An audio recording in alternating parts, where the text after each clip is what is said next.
you all for joining our final book club of the year. I can't believe it's been 12 months since we've been doing this already.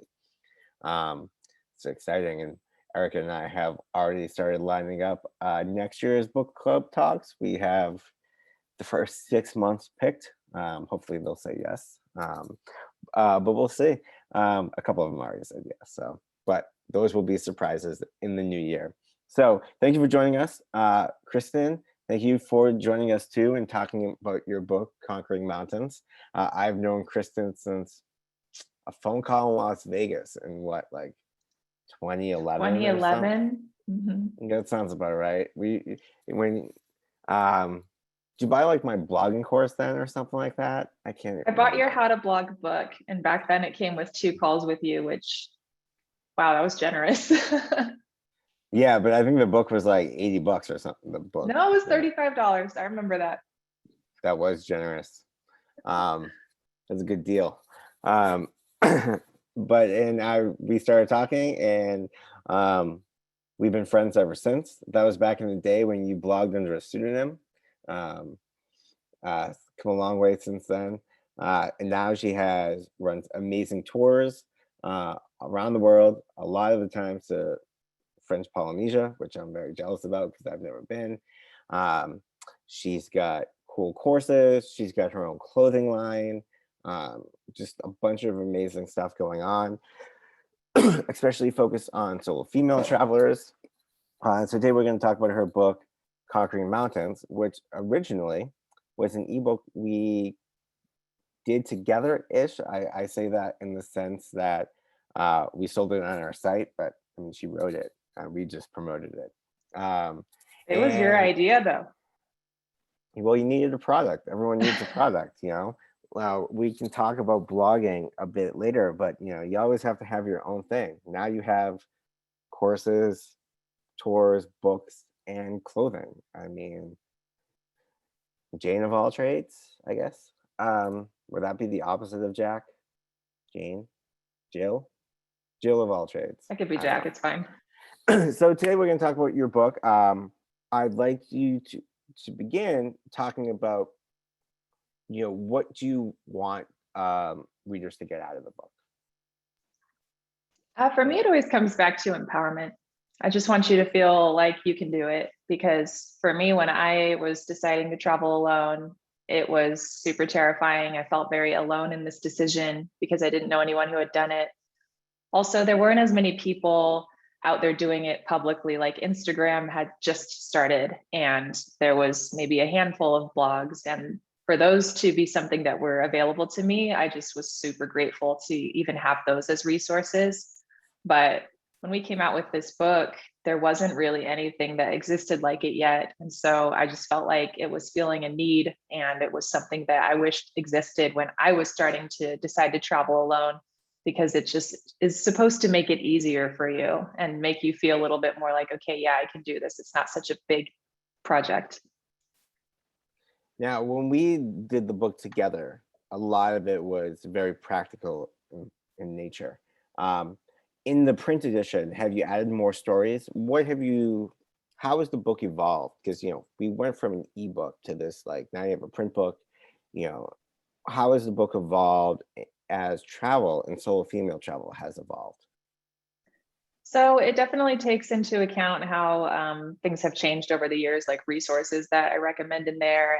Yes, we've included a lot more case studies from solo female travelers. So when you read this book, it's not just from my perspective, it's from the perspective of a lot of women. Like, we talked to a lot of women, not just from the States, but all over the world, from all walks of life, all ages. So we wanted it to be something that could be appropriate for everybody. And honestly, if you're male, this is appropriate for you too. But we wrote it for women because it just didn't exist yet. So what are some of your favorite stories from this book? I really liked a woman in her 50s from Thailand who was solo traveling. She was one of the first people to reach out and share her story. And I was just like, that's really cool to have the perspective of someone who, you know, you often get this unfortunate idea in your head that it's only something that 20 somethings do, and that you have to be traveling on the dollar or the euro or something like that. But where there's a will, there's a way. Was she tired herself? Yes. Um, and so in writing this book, you have so much practical stuff. Why do you think like so few, I guess, travel bloggers, female writers, whatever, don't have more like a practical bend in their books? I read a lot of books, um, a lot of memoir stuff, and and there seems to have this sort of arc, and so many travel books are about finding themselves. But like when I think of writers who write like, let's stick to the facts, I think of a lot of practical travel books that cater more to the backpackers, but not so much to the female travelers. Um, and so, what are your thoughts on that? And just yeah, what's your thoughts on that? I mean, I think a memoir is a different kind of book. However, Conquering Mountains does work a lot of my own personal story into it, just because I know a lot of people feel the way I felt when I first started traveling, and I can only really speak from my own perspective. But that's also why we talk to a lot of other solo female travelers too, so that it would be sharing from multiple perspectives. All throughout the book, you're going to find other people's advice and opinions. But when it comes down to a memoir, I think we're just trying to sort of like see ourselves in that person and get sort of lost in their story. And I think that they both serve a purpose, but this book is meant to help you make the practical steps that you need to take in order to make it happen. And I think that not as many people write books like this because it was a lot of research. It took a lot of time to do, but I think that it was very needed. So I'm glad we did it. And so, when you took the book from an ebook to um, sort of self-publishing print book, what was that process like? I know there's a bunch of people here on this call who are bloggers, who are aspiring writers, who are wondering, if I don't get a book deal, how do I get my words into physical form? Amazon makes it pretty easy just to upload your manuscript and make sure everything fits within the lines and all that. So that's very easy. In terms of self-publishing, I think you need an audience first. You need to have bloggers. Like we reached out to a lot of bloggers when we first launched, just to be like, hey, this is coming out. How can I make this easy for you to help us promote it? We were reaching out to a lot of journalists as well in order to get the book sort of out there in front of the public. And that was actually a huge turning point for me. So book can really put you on the map too, but I think you do at least need that initial readership, your fan base. And it's helpful if people are already asking you for this resource so that you're not working so long and hard on something that maybe people don't actually want. What do you think is sort of like the biggest challenges in writing a book like this? The time it takes a lot of time. With a blog post, you write a few thousand words and you put it out there, and then you get sort of immediate feedback, or you get crickets, especially these days. But with a book, you're committing quite a lot of time to writing it. So it's got to be something that's like bursting to come out of you, or something that you just really think the world needs. But it is a big commitment, and you're doing this in addition probably to your blog and your other commitments. So I have to admit, my blog really fell by the wayside that summer that I was working on the book. And I didn't sleep much either. Yeah, it's definitely challenging writing a book. I forget who said it, but it's like writing a book is like bleeding, right? You sit there until you just bleed onto the page, because it's so draining. You put so much emotion into it. You don't know if it's good. Yeah, well, you never think it's good. I mean, No. you're always like, this is the best, and then 2 hours later, like, this is the worst thing. No one's gonna buy this book. I'm terrible. You know, um, my friend Mark said there's 3 phases of a book. There's when you like it, when your friends like it, and when your editor likes it. And it's not until the 3rd phase that you've written a good book. So what, in writing this book, we're conquering mountains here. What do you think some of the biggest challenges to solo female travel is out there? When you went, and like that you're trying to address now, because it's been like, a decade. I think it's the same. I think that people's perception often will, like people try to push their fear on you, and it's usually people who have never traveled before on their own. And so they'll be like, oh, it's dangerous, so you can't do it because of this and this. And it's like, well, have you done it? Are you sure that it's dangerous? Like, how do you know that it's more dangerous than if you travel with the wrong person, for example? So, you know, a lot of unfortunate things that befall people, they're not even necessarily solo travelers all the time. So I just don't see the connection, to be honest. And, you know, a lot of people, though, they email me and they say, my parents are trying to talk me out of it. They're not supportive, or like nobody understands, and they're trying to scare me out of it. And it's just like, well, unfortunately, this is your life and you have to make the decision, and maybe you're going to frustrate them. But sometimes people do come back and they say, you know what, they came around, they saw that I'm capable, and it was really empowering. So I don't know. I just basically tell people, well, don't listen to naysayers, because like, are you going to really live your life that way? But I'm sure it's hard. I had support from my mom, so that was nice. But there were some people who were like, is she insane? Like, she quit her job to do this? But not everyone needs to quit their job to travel alone. It can be a short trip. Everyone thought I was insane. Um, and especially my parents. But I always like flipping the Yeah. question around. You know, you wrote about this on the blog. Is um, why do you think I can't do it?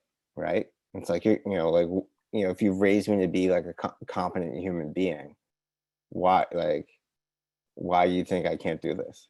And usually they don't have a good answer, and they'll just say, well, I'm just you're being a parent, and I'm worried. And then you're like, aha. So you'll always be worried.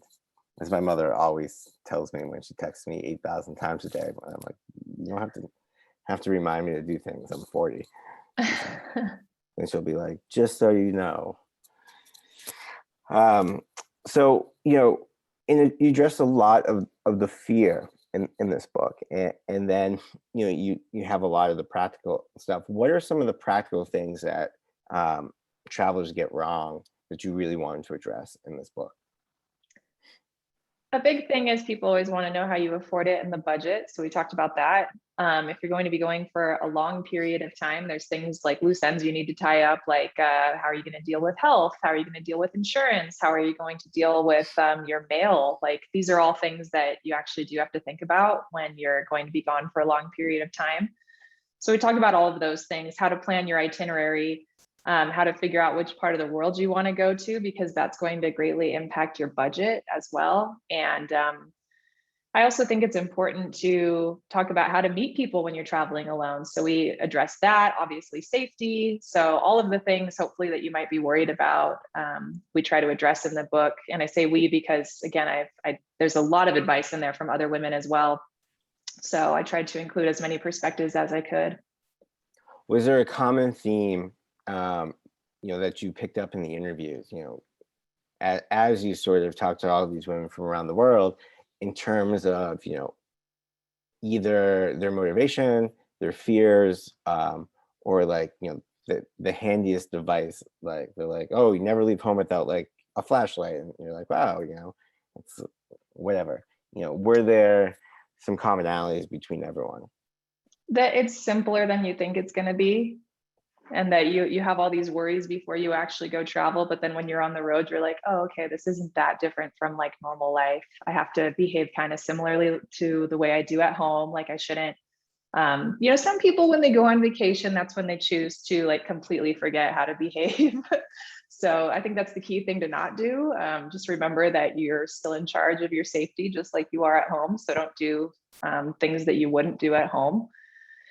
But yeah, for most people, it's just like, hey, it actually turns out it's not that scary. It's kind of a piece of cake. A lot of people talk about who don't solo travel and don't really know. They're like, oh, do you have a gun with you? Do you have weapons with you? And I'm like, no, I don't carry those around in my normal life either. You can if you want to, but I don't really feel scared very often. People ask me that, and I'm like, I'm not a woman, so I can't give the best advice. But I also try not to be glib when I reply. It's like, we all make it through our lives, like day by day.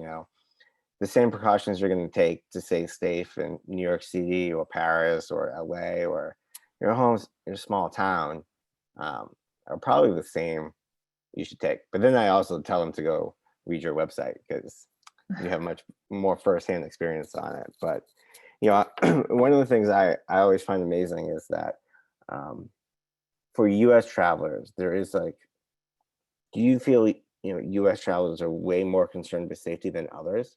Because I feel like in the U.S., like you're like, oh, but you might die, and I'm like, nobody has guns besides us, Yeah, I mean, I do find that a lot of Americans do tend to seem more afraid of things. However, when you're traveling around and you meet Europeans, most of them have been on international trips well before most Americans do, just because they're from such small countries that are so close to each other. So it's normal for them to travel more. And I don't think that our media does us many favors. And so there's just a lot of perceptions people have maybe grown up with. And then you get, maybe your parents or grandparents with all these like thoughts and opinions that are probably outdated, and just it's hard to fight that without actually going out there and experiencing these things for yourself. What do you think has been sort of the greatest barrier breaking? I'm losing the words here. It's been a long day in France. Like, what do you think the things that have really broken down the barriers to solo female travel over the years? It's exploded in popularity. I mean, even I've observed personally that I just see more women out there traveling alone these days than I ever did in the beginning. And so that's really cool. And I think that that's actually better for the world, because when you come home more empowered and sure of yourself, that's only a good thing. And so I just think that talking more about it, having resources out there that are written by so many more people from so many more perspectives, all of these things have been really helpful and are important to helping more people, women and men and non-binary too, like realize that it is possible to go out there and have a trip by yourself, and it's not that weird. How much do you think the role of blogs like yours has impacted that? I often wonder that. I'm like, did I just catch the wave or did I help start the wave? I don't know. How can you know? I mean, since there's also been the rise of Instagram and YouTube and all that, so I Yeah. feel like there's always that. But I mean, I think you've helped start the wave. I mean, you're one of the OGs, Isn't that right? crazy to be an OG when your blog's not even 10 years old? I feel like it's 10 years old now. Next year. Next year, wow. It was 2012. Dang. So time flies. So speaking of blogging, this is a good segue into this. A lot of bloggers here. In terms of writing and promoting a book, when it came to print, when we started it as an ebook, we did a lot of guest posts and we did a bunch of stuff. How did you go about promoting this as a print book, if at all? Because I mean, you do have an established audience, so it might have just been tacking a print version on. Yeah, people had been asking for a print version for years and years. I mean, I was just like, yeah, I'll do it. Just, I don't know. I actually had it ready to go at the very beginning of 2020. And then obviously it didn't feel like the right time to release it when March rolled around, but I was kind of ready to go around then. So I was like, okay, I'm going to sit on this for a little bit.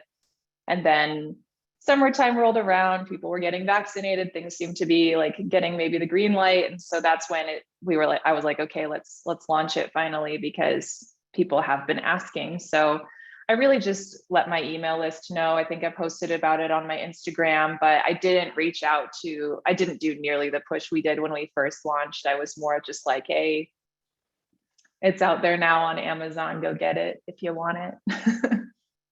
Do you find that the books are a good catalyst for other aspects of your business? Because it's on Amazon, so it's searchable.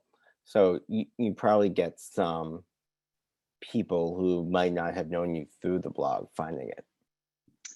That's totally possible. I also have a memoir that has been on Amazon for years. It came out like 6 months maybe after, or maybe it was more like a year. It came out after the Conquering Mountains book. It's called 1,000 new beginnings.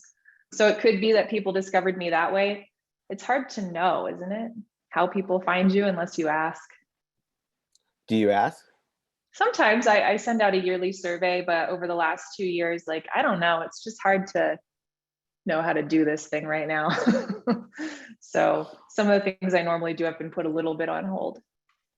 What have been some of the challenges, you know, with COVID?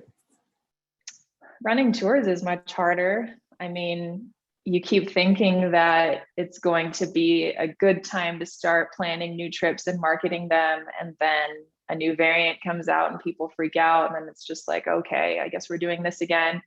When I ran my French Polynesia whale swim trip, so we swim with humpback whales every summer in French Polynesia. And I partner with a local family there, a Polynesian family. And I know that we make up most of their money for the entire year in this whale season. So it was hard for me to decide what to do in 2020. So August rolls around. It turns out they basically don't even have COVID on their island. Everyone has to get tested first anyway. And we know they still want us to come. So we ran the trip. It was awesome. 2021 rolls around and they start announcing lockdowns before the trip is supposed to start. And I was just like, this is crazy that in 2020, it was easier to go than in 2021. And all the people who delayed from the 2020 trip are probably now like, oh, I should have gone. But you never know what's going to happen. Right. Have you run other tours besides French Polynesia this year, or just sticking with that for now? We've had to delay my Patagonia trip twice now. It was going to be in March 2020. I actually flew all the way to Chile. I was sitting on the floor of the airport like as Argentina shut down, and I just shot off an email to everyone because the trip was going to start in 2 days. And I was like, hey, we have to call it. Let's delay till next year. And now we're looking at a 2022 trip. So hopefully the new variant doesn't throw a wrench into that. Yeah, isn't it crazy? Like, all of us were like, oh, we'll be fine in 6 months. We'll just, March, we'll just do whatever. And now we're close to 2 years on later. And now like there's another set of lockdowns and restrictions and people are still freaking out. It's crazy. It's like stop and go, stop and go. So I just lost my train of thought there. So French Polynesia, you were there an awful lot. I know you love it. So 2 questions. 1, what do you love most about French Polynesia and why should we go? Okay, that's 2 questions. But 3rd question is, I'm not going to ask you what your favorite country is because it's impossible to pick, but what are your top 3 favorite countries? So to answer your first question, the reason to go is the people. So unbelievably sweet. It really helps if you can speak some French. So I would learn if you can before you go, but the people are just my favorite part of it. However, the ocean is a really close second. You've got humpback whales there. You've got, we swam with tiger sharks one day. I went scuba diving with hundreds of reef sharks. I mean, it's nice to see a healthy ocean like that. It's really logistically difficult to travel around. It's super expensive. So those are 2 things to know. But I still spent 2 months there this year and loved every minute, almost every minute. It is a logistical nightmare. And then what was your other question? My top 3 favorite countries? Yeah. Well, in my mind, I feel like French Polynesia is its own country, but it's an overseas territory of France. But it really feels like its own country and the people feel like it is. I also love South Africa, heartbroken that everything that's going on there right now. And the US, I mean, it's amazing to travel here. There is so much here. I fall in love more with it with every passing year. Living out west, there's just so much outside my front door. And so it's easily one of my favorite countries in the world to travel in. And I'm grateful that I get to as much as I want to, being from here. Yeah, we really have like so much natural beauty. So much wilderness. It's amazing. I've done 2 road trips. I went 2 this year actually. And I'm just like, I probably collectively have spent like 2 years traveling around America, and there's still like barely a fraction of what I've seen. Yeah, People be like, same. have you been to this national park? And like, still no, haven't got there yet. There's so much. Yeah, and speaking of favorite countries and stuff, if you are solo female traveler and you're just starting out and you're thinking like, okay, where's great to go first time around? Are there like areas of the world you think are better for new solo female travelers? Southeast Asia. I'm sure you agree. It's just great as a backpacker. It's great as a new traveler. You're going to meet so many people. It's easy. It's affordable. It's beautiful. Like the food is great. There's so little not to love. Unfortunately, right now, it's not as accessible, but eventually it will be. And I just think it's perfect introduction. And what's the safety like there from the solo female traveler perspective? I think like anything, you need to not get too intoxicated. That advice goes for everywhere.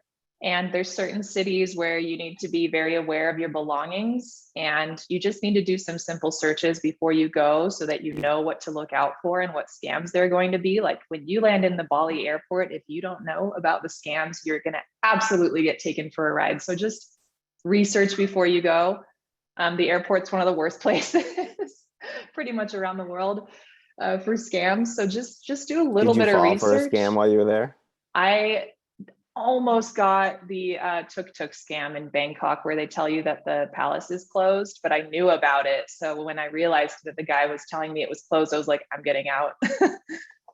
I fell for that scam.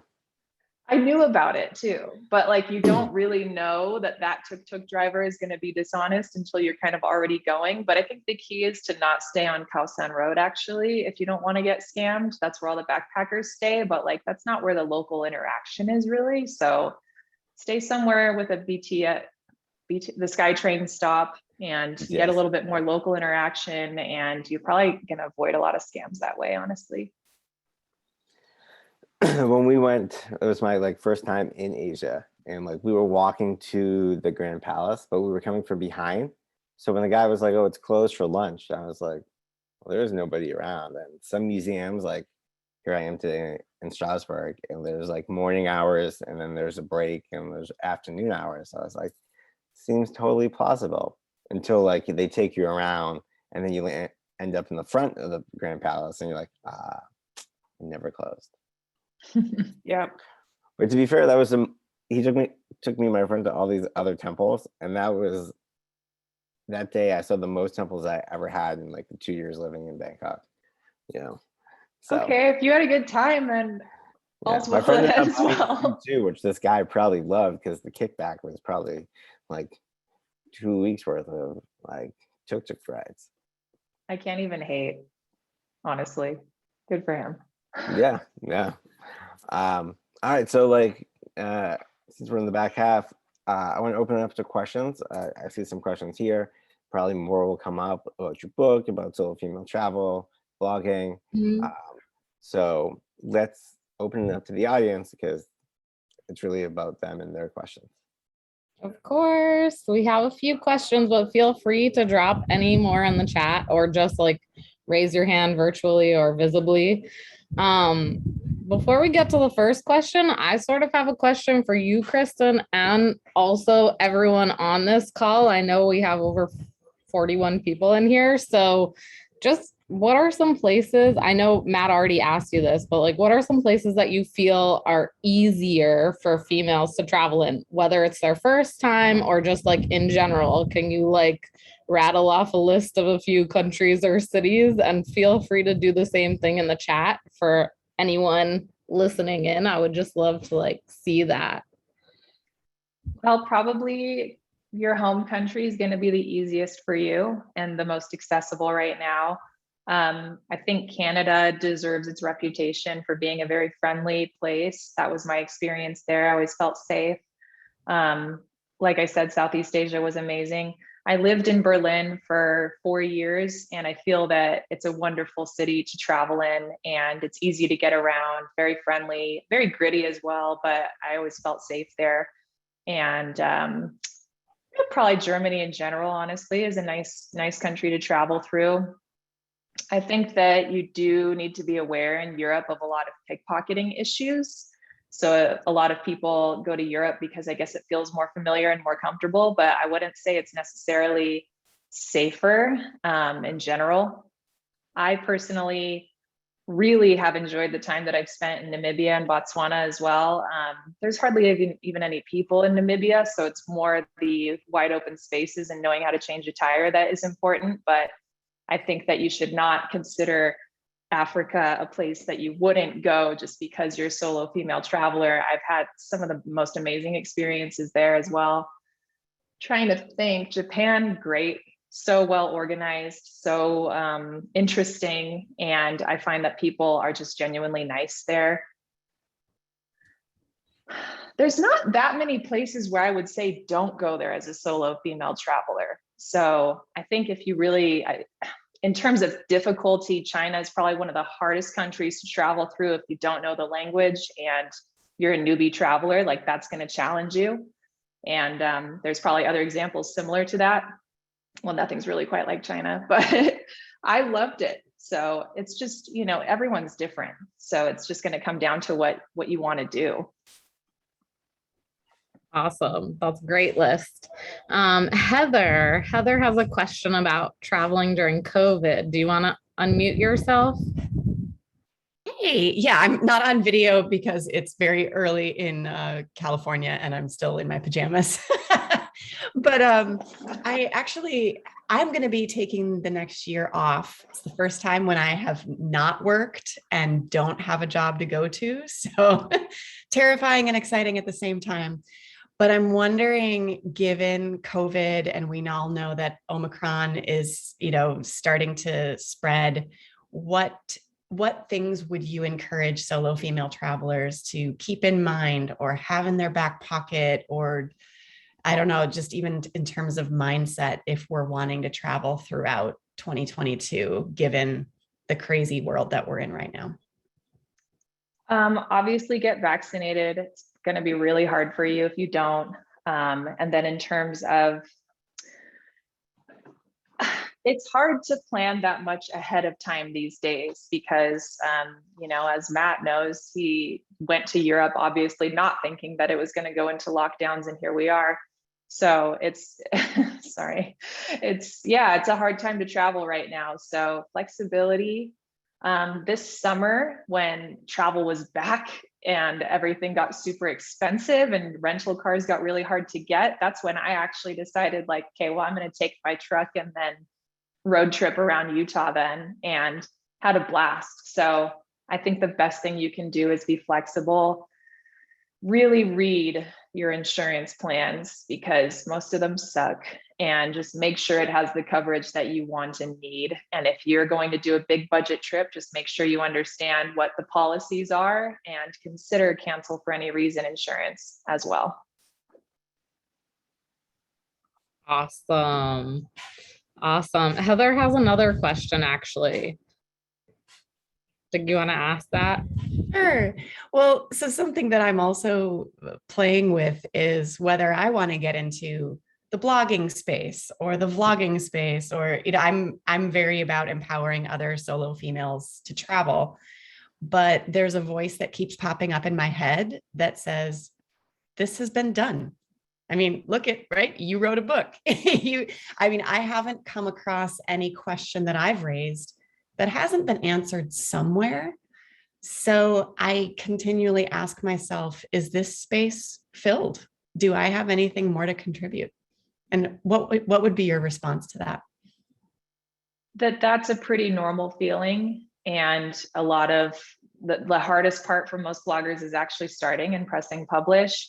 Your uniqueness is you, so that's helpful, but it is important to differentiate and to find your niche. And there's this like saying, the riches are in the niches, and it's true. So if you have something that you're really passionate about, or something that sets you apart, which usually comes from you yourself, the people who are going to appeal to your voice are going to be people, honestly, who are similar to you. So how can you fill a void for someone who is potentially maybe like your certain age range or ethnic background, or I don't know, like there's something about you that's unique. So you just have to like really dig deep in terms of that. And if you do feel like the space is saturated, which it is, but people were saying not to start blogs when I was starting. So I would never say don't do it, because I think that it's super rewarding and it's become my career, but it is so much work.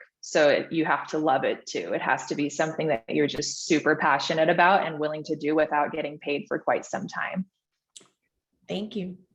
I like to add into that, since it's about blogging, is that, since Kristin has started, yeah, everyone's like, oh, should I start a blog, right? But TikTok didn't exist, Snapchat didn't exist, Instagram was like a year old, so this idea of like all these people making millions on X platform, didn't exist. So there's always some new platform, some new medium that you can engage with, that maybe other people are not on yet, or just not saturated the same way like Instagram is saturated, right? So not only think about your niche, but also think about, the medium in which you're going to deliver that information. It might not be as saturated as you think, because you're always on a different medium. I like to think about it like the restaurant industry, right? There's a lot of restaurants out there. Most of them are terrible, but there's always room for another great restaurant, right? Everyone starts off being like, I want to be better than the Italian restaurant next door. Think of it that way, think of it from that growth mindset of like, I'm going to do this, I'm going to be better than everybody else. And it's also not a zero-sum game, like you might read my blog and 6 other blogs, right? You might read Kristin's blog and 6 other solo female travel blogs. We follow multiple people, so it's not, a zero-sum choice. Just want to put that in there. I love answering that question about blogs. Yeah, I feel like I follow both of your blogs and 600 other blogs. So definitely true. Sarah has a question. Would you like to unmute yourself, Sarah? Sure. Yeah, that was me. Yeah, so I was just asking about Instagram and like other social media platforms. I know that there's a lot of like influencers on there now, and travel influencers and solo female traveler influencers. And do you think that that's kind of I said like misinterpreted or like skewed some of the perspectives of solo female traveling, like the woman on a mountain with her hands up? I mean, I have lots of those moments when I'm traveling where I really am like, yes, but I think that what's nice is that people are realizing now that that the internet is starved for a little bit more authenticity. In 2018, I remember looking at Instagram and just being like, I have to delete this off my phone. And I actually had my assistant start doing the posting for me, because every image was so photoshopped, so highly edited, and all they were doing was selling an idea, not a reality.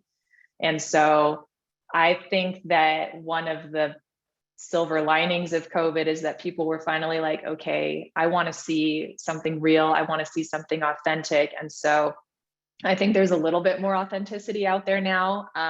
I do not travel around with a dress with a huge train on it. They're putting that on for the image only.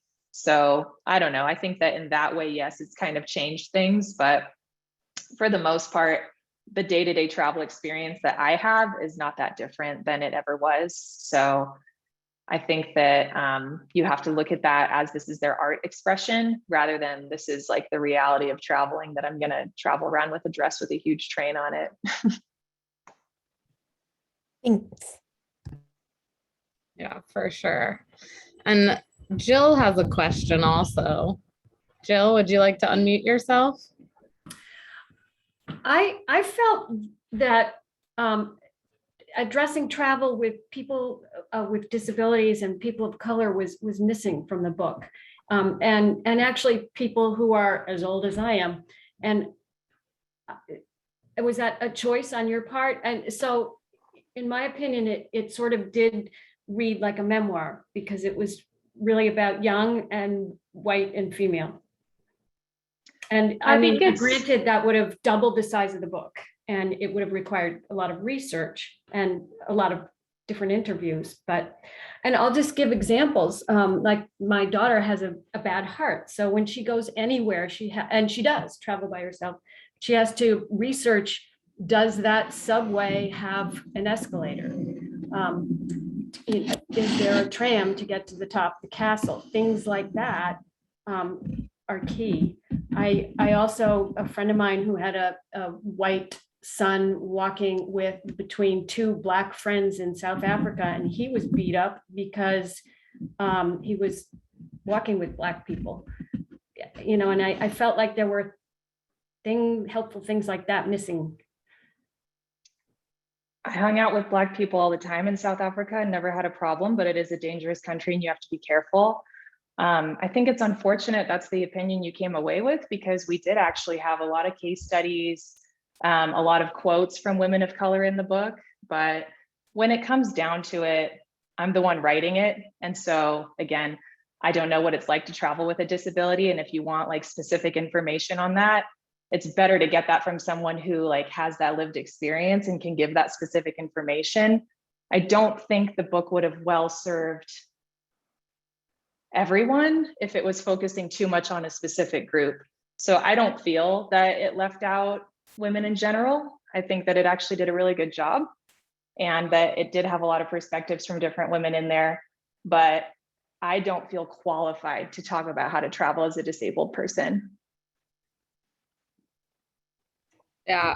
And that sort of goes back to what you were talking about with the niche, right? Like people are all different, and that's why there needs to be more and more perspectives out there, because not everyone can speak for everyone else. So like there's got to be some sort of unique position that you can offer, even if you're, you know, a woman traveling. Like there's so many different intersectionalities, right? Somebody with a bad heart, or somebody that's a person of color or a different color or whatever. There's just so much space out there for new people to come and share their perspectives, like Kristin and Matt were saying before. Like that's why I always love it when people start new blogs every day. It's like there's not enough. There's not enough. I know it feels like there's enough, but there's not. We have quite a few bloggers on this call right now, and so I'm just reiterating what you guys said. Please keep sharing your perspectives and stories. And then Sander has a question about writing and authoring a book. Sander, would you like to unmute yourself? Sure. Hi, everyone. I'm checking in from Belgium. So this is a question for Kristin. I'm also a travel blogger, and I wrote a book about solo travel over the past year or so, I think. It was basically my passion project during lockdown, so it came along very nicely. And now my release date is in February, and I've been working on the marketing for a while. And I was wondering if you have any advice in that stage of the process. Yeah, I hope that over this period of time, you've been connecting with other bloggers, and whenever they've wanted a favor, you've given it to them. And, you know, I've always tried to be really supportive of my fellow bloggers whenever I possibly can. And that makes them want to be supportive of you as well. And so when it came time to release the book, I sent out an email to everyone that was pretty short and sweet. And it was basically like, hey, I'm releasing a book. This is what it's about. Would love your support. Here is a pin that I've already designed that you can put up on your Pinterest. Here are 3 pre-written tweets. And all they had to do was click the link and the tweet would like pop up in their Twitter. And you can edit it obviously as you want to, but it has all of the relevant links and everything in there.